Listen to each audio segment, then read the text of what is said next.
के सामान्य मान्छेले यसै गरी चाउमिन खान्छन्? होइन, तर उनले खाइरहेका छन् किनकि उनी कयौं दिनदेखि भोकै छन्। महोत्तरीको गौशाला बजार जल्पा मन्दिरको आडमा चारैतिर आफ्नै दिशा पिसाबले घेरिएर उनी कयौं दिनदेखि सायद आफ्नै मृत्यु कुरिरहेका थिए।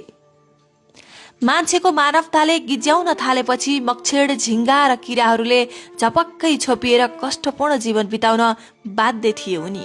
मन्दिरमा घण्टी बजाउने र लड्डु खुवाउनेको आँखामा उनी पर्दैन थिए, न त आडमै भएको भगवानले उनीमाथि कुनै चमत्कार गर्न सकेका थिए। जाङमा यति ठूलो घाउ थियो कि उनलाई पाइन्ट लगाउन मिल्दैन थियो। मानसिक रूपमा यति समस्याग्रस्त छन् कि नाकमै आफ्नै दिशा ठोकिँदा पनि उनको नाकले कुनै दुर्गन्ध थाहा पाउँदैन थियो।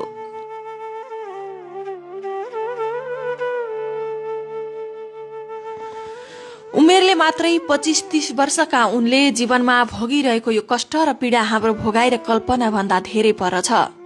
गौशाला नगरपालिका 5 का वडाध्यक्ष ओमप्रकाश गुप्ताले हामीलाई उनको अवस्था बारे बताएपछि हामी उद्धारका लागि गौशाला पुगेका थियौं।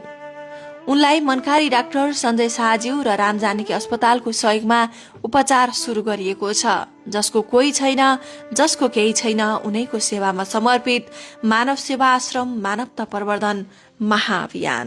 दाई कसैको प्रेम, कसैको साथ, कसैले मानवता नदेखाएको कारणले गर्दा यो अवस्थामा हुनुहुन्थ्यो। अहिले वडाध्यक्षज्यूले अलिकति मानवता देखाइदिनु भयो र हामीलाई खबर गर्नुभयो र हामी मानव सेवा आश्रमबाट उद्धारको लागि यहाँ आयौं र दाईमा अहिले हेर्नु त कति राम्रो परिवर्तन आएको छ। वडाध्यक्षज्यूलाई धेरै धेरै धन्यवाद भन्न चाहन्छु। कस्तो लागिरहेको छ हजुर? धेरै नै हजुरहरूको यो मानव सेवा आश्रमद्वारा एकदम सराहनीय काम छ।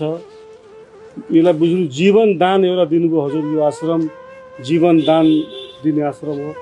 धेरै नै सराहनीय काम गरिरहेको छौँ हामी गौशाला नगरपालिका हृदयदेखि हजुरलाई यो आश्रमलाई हामी धन्यवाद दिइरहेको छु।